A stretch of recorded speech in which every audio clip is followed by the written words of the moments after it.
Hello, నేను రవి. ఇది Amuktamalyada kitchen. మా టీంలో కృష్ణ అని ఒక షెఫ్ ఉన్నాడు. తెలంగాణ వాస్తవ్యుడు. మేము తెలంగాణ ఫంక్షన్లలో ఖచ్చితంగా సర్వ్ చేసే bagara rice, mutton curry recipe తయారు చేయాలి అని అనుకున్నప్పుడు అతను వాళ్ళని వీళ్ళని అడగడం దేనికి సార్, నేను చెప్తాను కదా అని ఒక ట్రయల్ చేసి చూపించాడు. కోర్స్ దాన్ని మేము మా స్టైల్లో గ్రామ్స్లో డాక్యుమెంట్ చేసి పర్ఫెక్ట్ చేసామనుకోండి, అదే మీకు ఈరోజు చూపిస్తాను. ఆముక్తమాల్యద కిచెన్లో చూపించే అన్ని రెసిపీస్ గ్రామ్స్లోనే ఉంటాయి. అమెజాన్లో కిచెన్ వేయింగ్ స్కేల్ ఒకటి కొని ట్రై చేయండి. ఎటువంటి తేడాలు లేని అవుట్పుట్ వస్తుంది. ఈ రెసిపీ స్క్రీన్ షాట్ తీసుకొని సేవ్ చేసుకోండి. మీరు చేస్తున్నప్పుడు చూస్తూ చేయడానికి ఉపయోగపడుతుంది. ముందు బగారా రైస్ చేద్దాము. దీనికి కావలసిన వస్తువులన్నీ ఇంట్లో రెగ్యులర్గా వాడేవే. బాసుమతి బియ్యం, ఆనియన్స్, జింజర్ గార్లిక్ పేస్టు, కొత్తిమీర, పుదీనా, ఉప్పు. ఇంకా టెంపరింగ్కి ఆయిల్, నెయ్యి, బిర్యానీ ఆకు, దాల్చిన చెక్క, ఏలక్కాయ, లవంగం, షాజీరా, పచ్చిమిరపకాయలు. ఉల్లిపాయలు నిలువుగా సన్నగా తరుక్కోండి.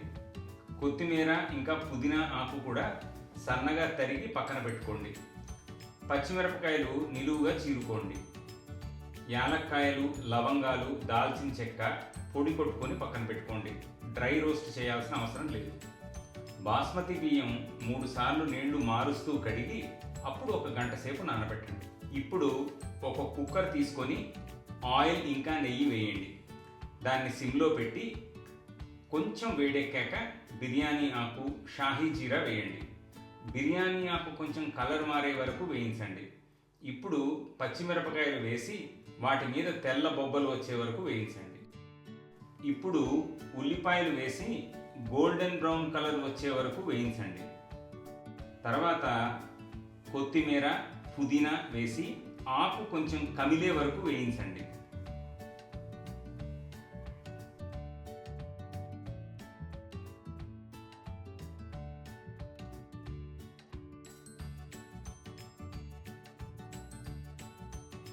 ఇప్పుడు అల్లం వెల్లుల్లి ముద్ద వేసి నూనె సెపరేట్ అయ్యే వరకు వేయించండి.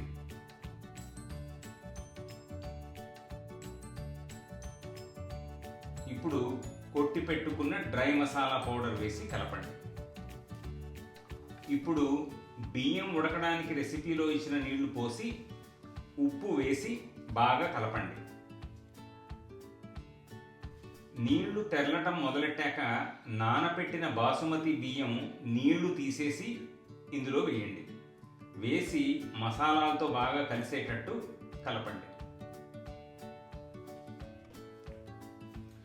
ఇప్పుడు కుక్కర్ మూత పెట్టి హైలో 1 విజిలు, మీడియం హై అంటే హైకి సిమ్కి మధ్యలో పెట్టి ఇంకొక విజిలు వచ్చే వరకు ఉడికించండి. కమ్మటి అరోమాతో పొడపొడలాడుతున్న బగారా రైస్ కనిపిస్తుంది. వండిన బగారా రైస్ 3 కేజీల వరకు ఉంటుంది. ఇప్పుడు ఆ బగారా రైస్తో సర్వ్ చేసే మటన్ కర్రీ చేద్దాము. రెసిపీ ఇందాక చూశారు కదా. దీనికి కావాల్సిన ఇంగ్రీడియంట్స్ అన్నీ ఇంట్లో ఉండేవే. మటన్ మేల్ షీప్ అంటే మగ పొట్టేలు మాంసం మాత్రమే వాడాలి. అంతేకాని మేకదో లేక ఆడ పొట్టేలు మాంసమో తీసుకోకండి. వంటలో కూడా ఈ జెండర్ డిస్క్రిమినేషన్ ఏమిటి అని అనుకోకండి. మేల్ ల్యాంబ్లో ఉన్న ఫ్లేవర్ ప్రొఫైల్ మిగతా మీట్స్లో ఉండవు. మటన్ ఎప్పుడు ఇలా మీకు చూపిస్తున్న పింక్ కలర్లో ఉండాలి. 5 to 10% of the weight fat ఉండాలి.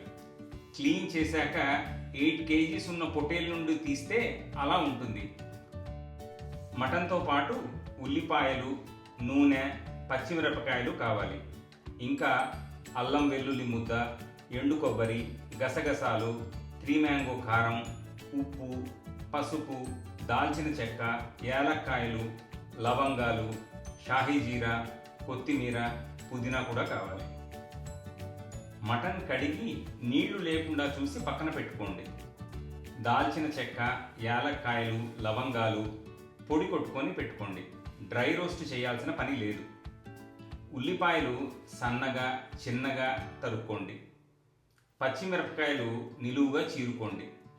కొత్తిమీర, పుదీనా సన్నగా తరిగి పెట్టుకోండి. ఎండు కొబ్బరి 1 ఇంచు పొడవుగా 1 సెంటీమీటర్ మందంగా తరుక్కోండి. ముందు ఒక మందపాటి మూకుడు తీసుకొని అందులో ఎండు కొబ్బరి డ్రై రోస్ట్ చేయండి. కొబ్బరి కలర్ మారాక గసగసాలు వేసి కొంచెం చిటపటలాడగానే ఒక పళ్ళెంలోకి మార్చండి. చల్లారాక మిక్సీలో వేసి రెసిపీలో ఇచ్చిన నీళ్లు కలుపుతూ మెత్తటి పేస్ట్గా రుబ్బుకోండి. ఇప్పుడు ఒక కుక్కర్ తీసుకొని స్టవ్ మీద పెట్టి మంట హైలో పెట్టుకోండి. ఆయిల్ వేసి షాహీ జీరా వేయండి. కొంచెం కలర్ మారుతోంది అనగానే పచ్చిమిరపకాయలు వేసి వాటి మీద తెల్లటి బొబ్బలు వచ్చే వరకు వేయించండి. వచ్చాక ఉల్లిపాయలు వేసి గోల్డెన్ బ్రౌన్ కలర్ వచ్చే వరకు వేయించండి. ఇప్పుడు అల్లం వెల్లుల్లి ముద్ద వేసి ఆయిల్ విడివడే వరకు వేయించండి. ఇప్పుడు మటన్ వేసి బాగా కలపండి.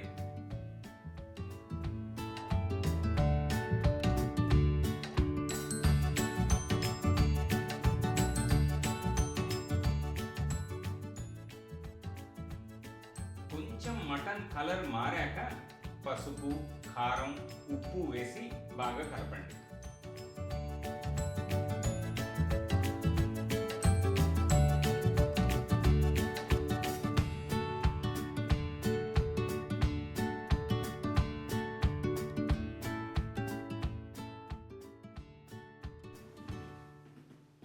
ఇప్పుడు నీళ్లు పోసి కలిపి కుక్కర్ మూత పెట్టండి. హైలో 1 విజిల్, సిమ్లో మీ మటన్ క్వాలిటీని బట్టి 6 నుండి 10 విజిల్స్ రానివ్వండి. మటన్ క్వాలిటీ మీద డౌట్ ఉంటే 15 విజిల్స్ వచ్చే వరకు వెయిట్ చేసినా తప్పులేదు. గుర్తుపెట్టుకోండి, నోట్లో కరిగిపోయేటట్టు మటన్ ఉడికితేనే కూరలో అసలు మజా. ప్రెషర్ దానంతటది పోయే వరకు వెయిట్ చేసి అప్పుడు కుక్కర్ మూత తీయండి. తీసి మళ్ళీ స్టవ్ ఆన్ చేయండి.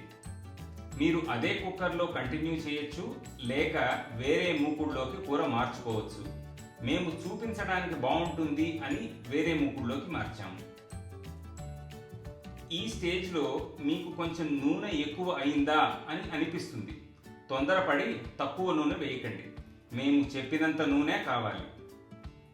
ఇప్పుడు మనం రుబ్బి పెట్టుకున్న ఎండు కొబ్బరి, గసగసాల పేస్టు వేసి కూరలో బాగా కలిసే వరకు కలపండి. కూరని అలా కలుపుతూ ఉడకనివ్వండి. కాసేపటికి మీకు ఆయిల్ అసలు కనిపించదు. కూర మంచి కలర్లోకి వస్తుంది. ఇప్పుడు పొడి కొట్టుకొని పెట్టుకున్న దాల్చిన చెక్క, లవంగాలు, యాలక్కాయల పొడి వేసి బాగా కలపండి. ఈ కూర మరీ నీళ్లగా కాకుండా అలాగే మరీ గట్టిగా కాకుండా మీడియం గ్రేవీతో సర్వ్ చేస్తారు. మళ్ళీ కొంచెం ఆయిల్ పైకి తేలడం మొదలవగానే తరిగి పెట్టుకున్న కొత్తిమీర, పుదీనా ఆకు వేసి స్టవ్ ఆపేయండి.